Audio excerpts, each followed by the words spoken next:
जैसा कि पिछले सत्र में, पिछले व्याख्यान में हमने मानव में पोषण तथा मानव पाचन तंत्र के अंग एवं पाचन शीर्षक के अंतर्गत आपको मानव के पाचन तंत्र के विभिन्न अंग की चर्चा हमने की थी। तो मानव पाचन तंत्र में आहार नाल लगभग 8 से 9 मीटर लंबी दोनों अग्र तथा पश्च सिरे पर खुली हुई विभिन्न व्यास वाली मांसल नलिका, जो कि अगले सिरे पर मुंह तथा पश्च सिरे पर गुदा के रूप में दोनों ओर खुली हुई विभिन्न व्यास वाली मांसल नलिका, जिसमें विभिन्न भाग आपको हमने बताए थे। छोटी आंत, बड़ी आंत,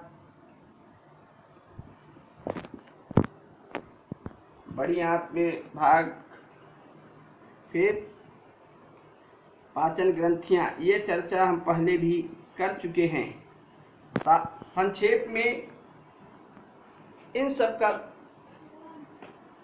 सामान्य अध्ययन करते हुए, पाचन तंत्र के विभिन्न अंगों का अध्ययन करते हुए हम पाचन एवं पाचन की क्रियाविधि को समझाने का प्रयास करेंगे। तो पाचन की क्रिया में भोजन को अंतर्ग्रहित करने के लिए प्रत्येक जंतु में, प्राणी संभोजी जंतु में एक निश्चित मुख चेहरे पर या आगे की ओर अग्रस्थ भाग में भोजन को अंतर्ग्रहित करने के लिए मुख होता है, जिससे कि वो वातावरण से अपने स्वभाव के अनुसार विभिन्न प्रविधियों से भोजन को अंतर्ग्रहित करता है।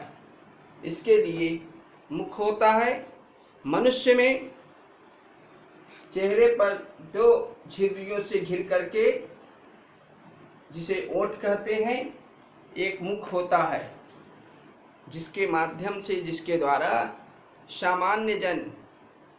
सामान्य परिस्थितियों में भोजन को अंतर्ग्रहित करते हैं, जिसे मुख कहते हैं। उस मुख में एक गुहा होती है, जिसमें दांत, जीभ तथा लार ग्रंथि उपस्थित होती है। मनुष्य में दांत 4 प्रकार के होते हैं, जिन्हें क्रमशः कृंतक, रदनक, अग्र चवर्णक, चवर्णक। वयस्क में इनकी कुल संख्या 32 होती है, जबकि बच्चों में 20 होती है। मनुष्य के दांत विषमदंती, जबड़ों में गड्ढों में लगे होते हैं, इसलिए इन्हें गर्ददंती। कई प्रकार के दांत हैं, इसलिए इसे विषमदंती। जबड़ों में लगे होते हैं, इसलिए गर्ददंती।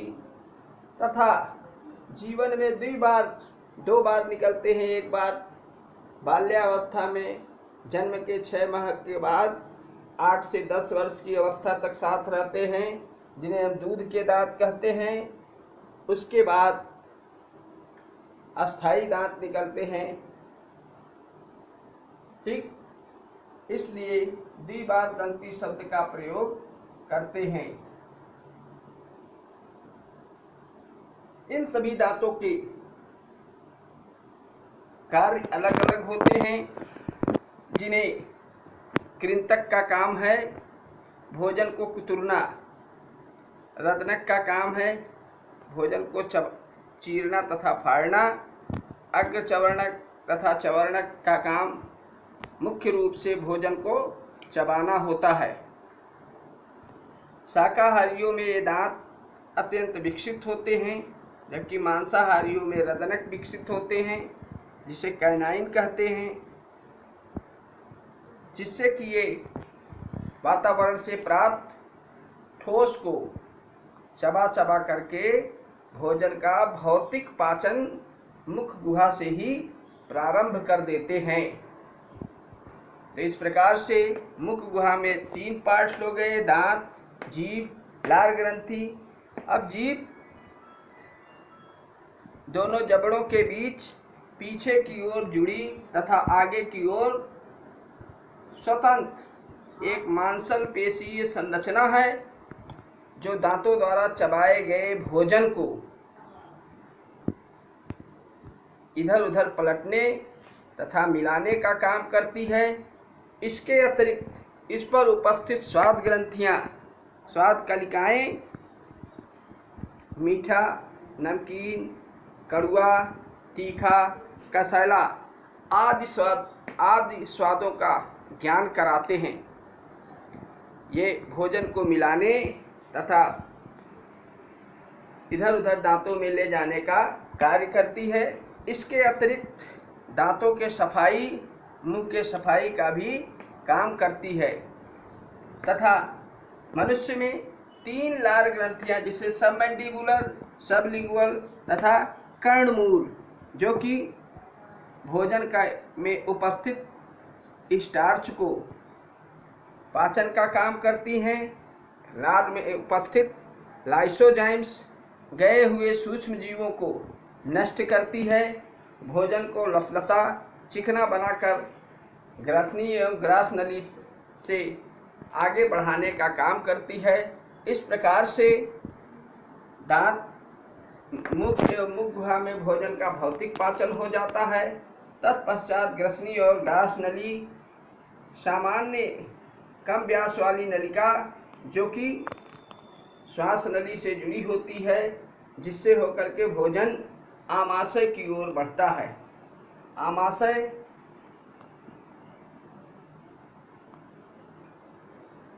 ग्रास नली से, ओएसोफेगस से यह थैले के समान संरचना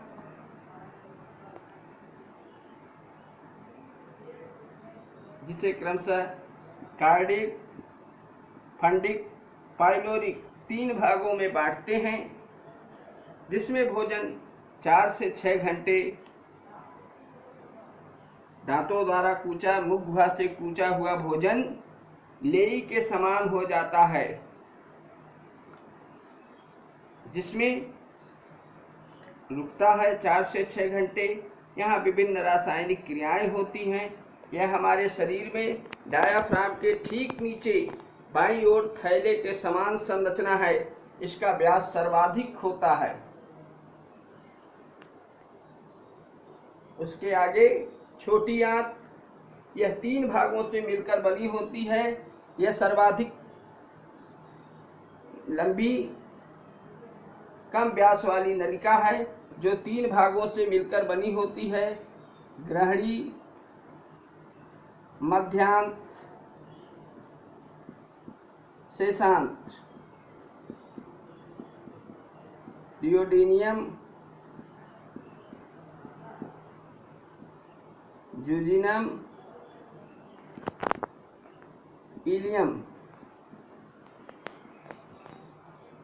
इसी प्रकार से पाचन की संपूर्ण प्रक्रिया, भोजन आमाशय से निकलकर ग्रहणी में पहुंचता है, मध्यांत से होता हुआ शेषांत्र में पहुंचता है, फिर बड़ी आंत पुनः 3 भागों से बनती है, आरोही, अनप्रस्थ, अवरोही।